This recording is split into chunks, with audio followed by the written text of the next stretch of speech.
In a highly publicised case that has sparked debate over police use of force, 2 Sussex police officers were acquitted of assault charges today, following an incident in which they used a taser, pepper spray, and a baton on a 92-year-old care home resident named Burgess, a single-leg amputee with dementia who was confined to a wheelchair.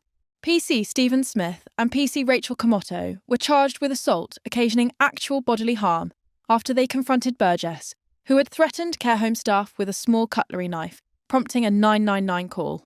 Prosecutors alleged that the officers' use of force was unjustified and unlawful, arguing that the rapid escalation, within 83 seconds of entering Burgess's room, was excessive given his age, physical condition and mental state.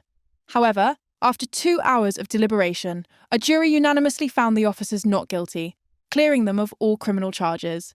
He was warned on a number of occasions, as we heard there, but he was clearly very, very distressed. Vanessa, if this had happened or something similar had happened in a prison, of course prison officers don't have tasers yet. I think they probably should. Thank God. What do you think? What do you think? Do you think they did the right thing? I mean, I know it's difficult to see just from one clip, but if you had encountered the same thing in a prison when you were an officer, what would you have done? As an officer, I'd probably been told to kit up, grab a shield, and 3 of us would have gone in and splattered him against the wall and taken the knife off him. I'm sorry. I apologise. I don't usually have a go at the police. You know, they do an amazing job.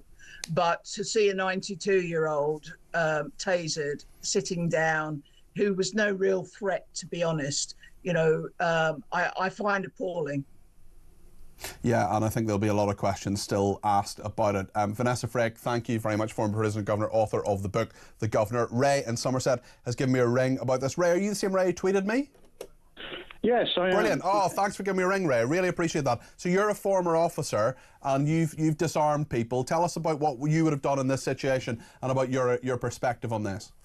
Yeah, my perspective on this is that I know they spoke to him a number of times, but a guy at that age in a wheelchair, an amputee, he's not going to cause them a problem. I mean, sometimes if they've got a situation where you've got to talk to somebody for hours to talk them down or whatever, but they had a chance there, I suppose, for one to go one way, one to go the other, to speak to him gently. If they had both grabbed his arms at the same time, he couldn't have done anything. And I think really they made a meal of it. And so if they grabbed his arms, they could have got the knife out of his arms, no taser needed, no pepper spray. That's something that could have been done and you think should have been done? I think so. I think it's all down to the training. And I've been to. I joined in 1972, and I retired in 2002. So I've been out quite a while. But I've been back to some functions and everything, speaking to younger officers, and some of the stories I've heard now, you haven't got time to listen, but it would make your hair. Well, Despite being found not guilty, Sussex Police Assistant Chief Constable Paul Court said that the officers would still face gross misconduct proceedings. Police officers can often find themselves in challenging and unpredictable situations where they must make split-second decisions to keep the public safe and do so with measure, compassion and skill, he said.